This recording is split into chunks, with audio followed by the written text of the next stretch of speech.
जिस दरवाजे पर अमित शाह चले जाते हैं उस दरवाजे से वोट हमेशा के लिए खत्म हो जाता है भारतीय जनता पार्टी का। मैं चाहता हूं अमित शाह दरवाजे दरवाजे जाएं कि इनके चेहरों को देखकर याद आ जाए कि यही जुमलाबाज है।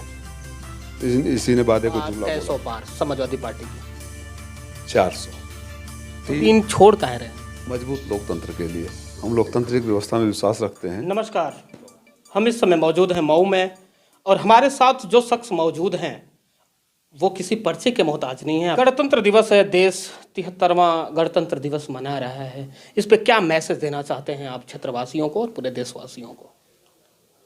राष्ट्र सर्वोपरि है।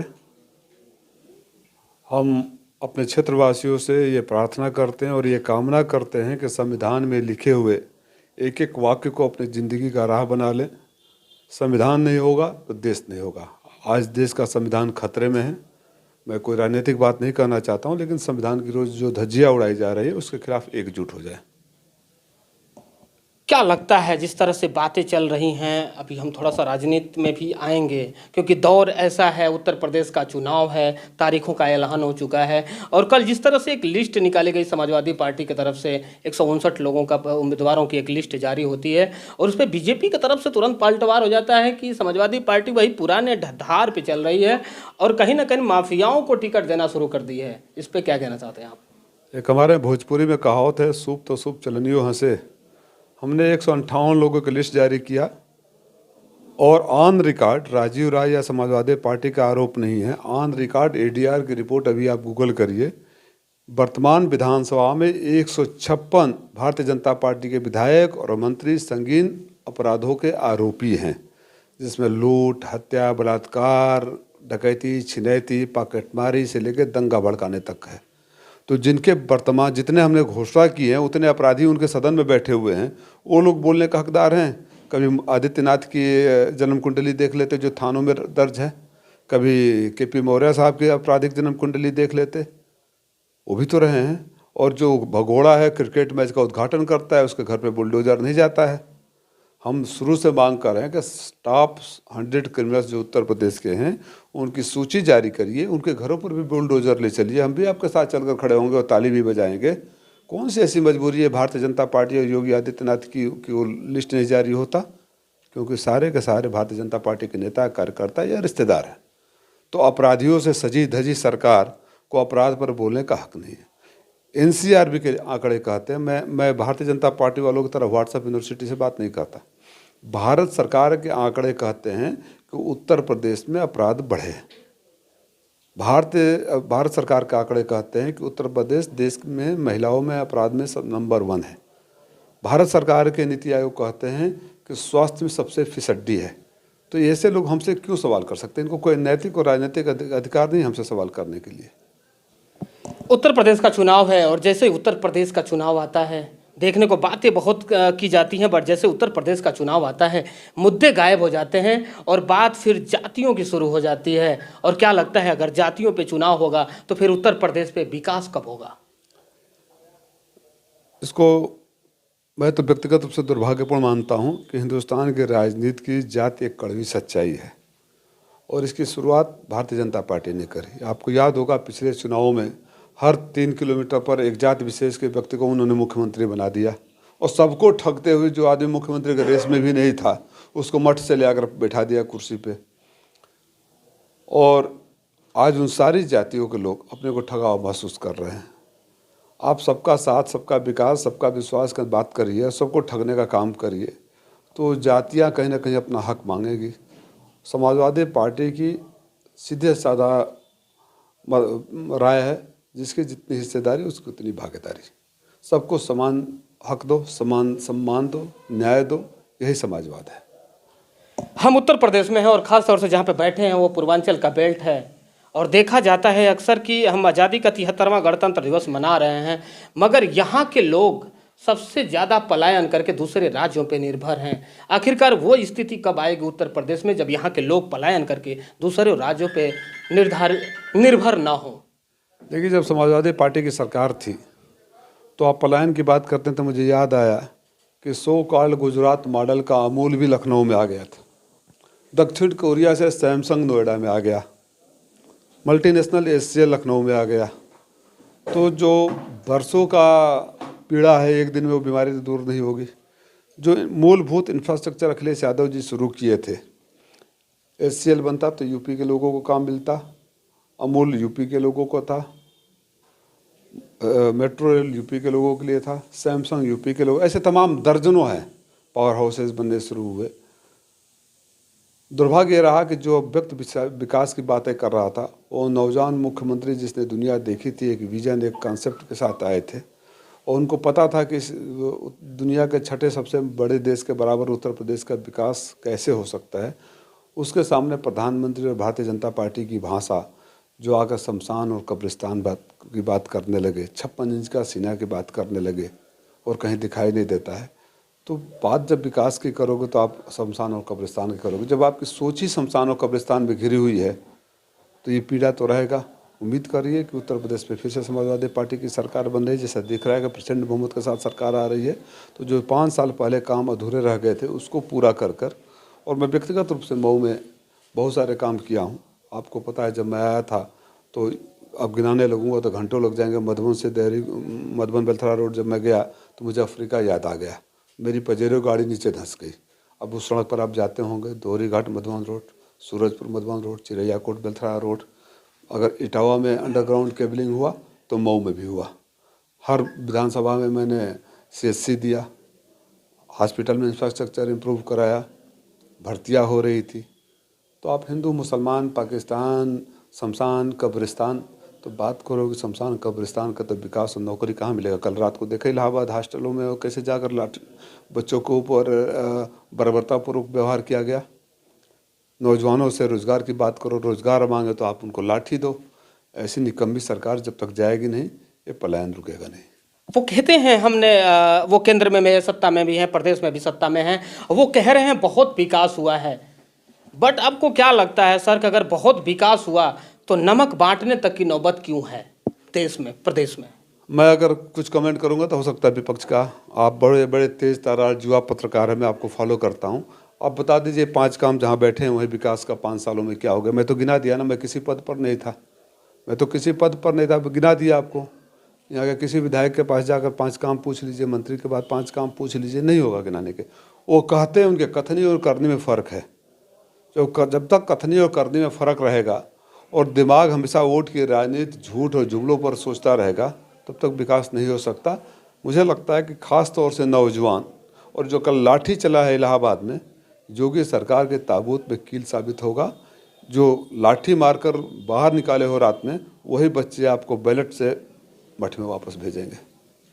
क्या लगता है, जैसे कि बातें चल रही थी हमारे यहाँ, अगर देखे जाए कोरोना काल का जब से दौर आया, स्कूल बंद कर दिए गए, रैलियाँ चालू रहीं। अभी 2 दिन पहले स्कूल फिर बंद कर दिए गए हैं क्योंकि ओमिक्रॉन का जो नया रूप आया है। और इस समय गृह मंत्री घर घर घूम के पर्चा बांटते हों, तो क्या लगता है ये क्या मैसेज जाएगा यहाँ से? कोरोना भाजपा का यार है। दिन में रैली होती है, रात को कोरोना आ जाता है। ये योगी जी, मोदी जैसे महान वैज्ञानिक ही इस कल्पना को स्वीकार करते हैं, लोग बताते हैं। आपको याद होगा कुछ दिन पहले हमारे यहाँ एक आयोजन हुआ था पार्टी कार्यालय में, और किसी ने बुलाया नहीं था। क्योंकि तमाम नेता पार्टी में शामिल हो रहे थे, थोड़े थोड़े सबके समर्थक आते हुए एक भीड़ इकट्ठी हो गई। सारे राष्ट्रीय और प्रादेशिक चैनलों पर एंकरों के आंसू नहीं रुक रहे थे। उनका दिल इतना कराह रहा था कि कोरोना फैल रहा है। और 3 दिन 4 दिन बाद अमित शाह घर घर बांट रहे हैं, उसी दिन जोगी जी भी हैं, उसी दिन JP नड्डा भी हैं, तो इनकी बोलती बंद हो गई। तो जब इस तरह का माहौल रहेगा, भारतीय जनता पार्टी को बंगाल में रैली प्रधानमंत्री जी करनी थी, कोरोना हट गया। जब भीड़ पंजाब में इकट्ठा नहीं हुई तो कोरोना आ गया। पंजाब में अगर कुर्सियाँ भरी रही होती तो ये लॉकडाउन भी नहीं हुआ होता। मेरी बातों पर गौर करिए। प्रधानमंत्री जी को जब खाली वापस आना पड़ा, और जिस तरह से अखिलेश यादव जी का रथ के सामने अपार भीड़ हो रही थी और इनके लोगों को कोई पूछ नहीं रहा था, तो कोरोना आ गया। कोरोना से अपनी रक्षा करने की सबकी जिम्मेदारी है। मैं सबसे निवेदन करूंगा कि अपना कोरोना प्रोटोकॉल फॉलो करिए, लेकिन इसको अपने राजनीतिक सुविधा के लिए हथियार की तरह इस्तेमाल करना गलत है। अगर है तो सबके लिए है, क्यों नहीं? इलेक्शन कमीशन से मैं पूछता हूँ आपके माध्यम से, हमको तो हमारे पार्टी कार्यालय पर आकर नोटिस चस्पा कर दिया गया, अगले दिन से पुलिस आने लगी, लाउड स्पीकर पर घूमने लगी। वो कौन सी टैबलेट खाकर चुनाव आयोग सो गया कि उनको अमित शाह, योगी और नड्डा नहीं दिखाई दे रहे हैं। कहीं ना कहीं चुनाव आयोग भी इस चुनाव में अपनी भूमिका को लेकर पहली बार बहुत बड़े कटघरे में खड़ा है और लोग उनके ऊपर शक करना शुरू कर दिए हैं। जिम्मेदारी इस चुनाव आयोग की है कि अपनी निष्पक्षता को साबित करे। क्यों नहीं हिम्मत हुई देश के गृह मंत्री, उत्तर प्रदेश के मुख्यमंत्री और तथाकथित सबसे बड़ी राजनीतिक पार्टी के राष्ट्रीय अध्यक्ष को एक नोटिस भी जारी करने की।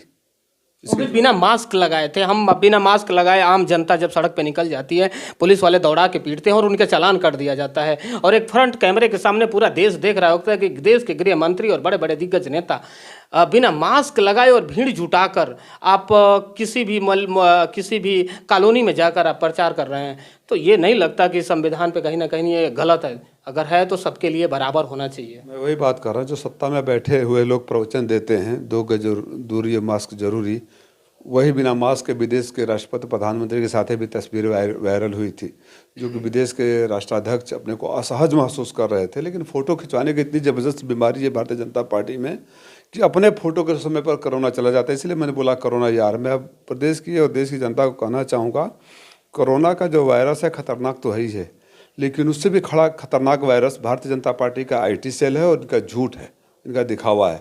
इनके IT सेल और इनके झूठ से बचकर रहना भी देश की सेहत के लिए बहुत ज़रूरी है। क्या लगता है, हम मऊ में हैं और यहाँ पे कोई भी लोकसभा की बात कर लें और चाहे विधानसभा का कोई भी प्रत्याशी जब मंच पे खड़ा होता है तो पहला नाम लेता है स्वर्गीय कल्पनाथ राय जी का। और सिमरी जमालपुर में एक उनकी मूर्ति है, एक बहुत छोटा सा पार्क है, बट आज भी वो जर्जर स्थिति में है। रीजन क्या है? यहाँ के जनप्रतिनिधियों की निष्क्रियता। जब मैं यहाँ आया तो शहीद मार्ग जो उनके गांव से होकर जाता है, वहाँ सब लूट खसोट कर खा गए थे ठेकेदार। और लंबी कहानी है जिसका आज तक भी चल रहा है। उन ठेकेदारों के खिलाफ मैंने क्या कार्रवाई करवाया, बनवाया, तो सड़क बन गया। इच्छा शक्ति का अभाव, छोटी सोच और एक बार पद पा जाने के बाद अपने को महाराजा समझने लेना, यही सबसे बड़ी है। कुछ जब सवाल मैं जनता के लिए भी छोड़ना चाहूँगा। 5 साल हम शिकायतें करते हैं, 5 साल हम ऐसे जनप्रतिनिधियों को गाली देते हैं, ठीक करने की बात करते हैं। जब मैं चुनाव लड़ने आया तो सबसे ज़्यादा पढ़ा लिखा, जिसके एफिडेविट में अपराध संख्या वाला जो कॉलम था उसके आगे नील लिखा था। और मऊ की जनता ने जिताया किसको? तो जब बबूल का पेड़ चुनोगे तो आम कहाँ से खाओगे? ये मैं आत्मचिंतन और आत्ममंथन करने के लिए ये सवाल मऊ की जनता के बीच में छोड़ रखा हूँ। क्या मैसेज देना चाहते हैं आप? यूपी चुनाव आ गया है करीब, आखिरी मैसेज मेरा ये सवाल यही होगा कि क्या मैसेज देना चाहते हैं क्षेत्रवासियों को, जनपद वासियों को? मैं पूरे प्रदेशवासियों को मैसेज देना चाहता हूं कि जिस सरकार ने आपको ठगने का काम किया, अपने उन कलेजे के टुकड़ों के चेहरे को याद कर लेना जो कल रात को पिटाई हो रही थी और उनका अपराध सिर्फ इतना था कि अपना हक मांग रहे थे, जो वादे किए थे उसको पूरा करने की बात कर रहे थे। साल भर में 13 बार पेपर लीक हो जाता है, रोजगार नहीं मिलता है, किसानों की आय दुगुनी करने वाले रात भर किसानों से अपने फसल की रक्षा करवाते हैं मोदी के जानवर, योगी के जानवरों से। महंगाई बढ़ रही है, महिलाओं के प्रति अपराध बढ़ रहा है। ऐसे धोखेबाजों से अगर मुक्त नहीं कराओगे प्रदेश को तो आने वाली पीढ़ियाँ कभी आपको माफ़ नहीं करेगी, क्योंकि एक गलत सरकार आ जाती है तो कई पीढ़ियाँ बर्बाद हो जाती है। इन 5 सालों में जिन बच्चों की उम्र नौकरी की सीमा को पार कर गया हो, उन बच्चों से जाकर दर्द पूछो। जो किसान सुबह जिस बाप और बेटे में बाइक में पेट्रोल भराने के लिए पैसे को लेकर झगड़ा होता है, शाम को घर में सब्जी नहीं खरीद पाते हैं उसके लिए झगड़ा होता है, गैस का सिलेंडर भरवा नहीं पाते हैं उसके लिए झगड़ा होता है, बीमार पड़ जाते हैं। आपने देखा कल परसों में गया था, ये बड़ी बड़ी आयुष्मान भारत और क्या क्या मोदी जी योगी जी बातें कर रहे हैं। गरीब गांव में गया, बुजुर्ग लोग आए, आँख खराब है, किसी का सांस की बीमारी है, कहीं कोई पूछवाई नहीं है, कोई इलाज नहीं है। मेरे जैसे आदमी को उनका इलाज करवाना पड़ता है। तो जब तक इस जुमलों और वादों में भटका कर रखोगे तो ऐसे जुमलेबाजी में उलझ कर रहना, ये एक कैंसर से भी खतरनाक बीमारी है। अपनी सेहत को बचाओ, प्रदेश की सेहत को बचाओ, आने वाले पीढ़ियों के लिए सही निर्णय करो, समाजवादी सरकार बनाओ। सर एक और छोटा सा सवाल है, आखिरी सवाल है ये कि अब की बार कैसो पार समाजवादी पार्टी की? 400। 3 छोड़ कह रहे हैं? मजबूत लोकतंत्र के लिए। हम लोकतांत्रिक व्यवस्था में विश्वास रखते हैं। तो हम नहीं चाहते कि सदन बिना सर आप 45-47 लेके मजबूत नहीं है, वो 3 में कैसे मजबूत रहेंगे? हम बहुत मजबूत हैं। इसीलिए इनके लोग अमित शाह और योगी जैसे लोग दरवाजे दरवाजे घूम रहे हैं 5 साल शासन करने के बाद। अगर देश के गृह मंत्री को पर्चा बांटना पड़ा दरवाजे दरवाजे, और मैं कल एक चैनल पर बोला था, जब अमित शाह दरवाजे दरवाजे जाने लगते हैं तो समझ जाओ कि वहाँ विपक्ष की सरकार आ गई। आपको याद है दिल्ली में जगह वही पर्चे बांट रहे थे। तो जिस दरवाजे पर अमित शाह चले जाते हैं उस दरवाजे से वोट हमेशा के लिए खत्म हो जाता है भारतीय जनता पार्टी का। मैं चाहता हूं अमित शाह दरवाजे दरवाजे जाएं कि इनके चेहरों को देखकर याद आ जाए कि यही जुमलाबाज है, इसी ने वादे को जुमला बोला था। विपक्ष जैसा आप बता रहे हैं कि विपक्ष बहुत मजबूत है, थोड़ा सा और हम चर्चा बढ़ा ही लेते हैं। पर पिछले चुनाव में देखा गया, उत्तर प्रदेश का जब चुनाव हुआ था, पंचायत का चुनाव हुआ था, और ये हम मऊ में है, और मऊ के जिला पंचायती अध्यक्ष का पर्चा दाखिला नहीं कर पाई थी समाजवादी पार्टी। विपक्ष मजबूत था, विपक्ष मजबूत था। प्रशासन के बल पर अगर आप तानाशाही करना शुरू करोगे तो लोकतांत्रिक व्यवस्था में हम हथियार तो नहीं उठा सकते। अब ये वक्त आ गया है, आपने देखा किस तरह का नंगा नाच हुआ, किस तरह का तांडव हुआ। आप लोगों के पास वो वीडियो भी है जहाँ विधायक पर्चा फाड़ रहा हो, है ना आप लोगों के पास? आप लोगों के पास वो वीडियो भी है जहाँ महिला की साड़ी खींची जा रही हो। आप लोगों के पास वो वीडियो भी है जहाँ रिवॉल्वर लेकर भारतीय जनता पार्टी का कार्यकर्ता भीतर जा रहा है। आप लोगों के पास वो वीडियो है जो बुजुर्ग नेता माता प्रसाद पांडे, पूर्व विधानसभा अध्यक्ष के साथ जो दुर्व्यवहार हुआ। तो ऐसे लोगों को जवाब देने का वक्त लोकतांत्रिक व्यवस्था में अब आया है। एक एक गुनाहों का हिसाब उत्तर प्रदेश की जनता करेगी इनसे। ये थे राष्ट्रीय महासचिव राजीव राय जी। मैं संजय, नमस्कार।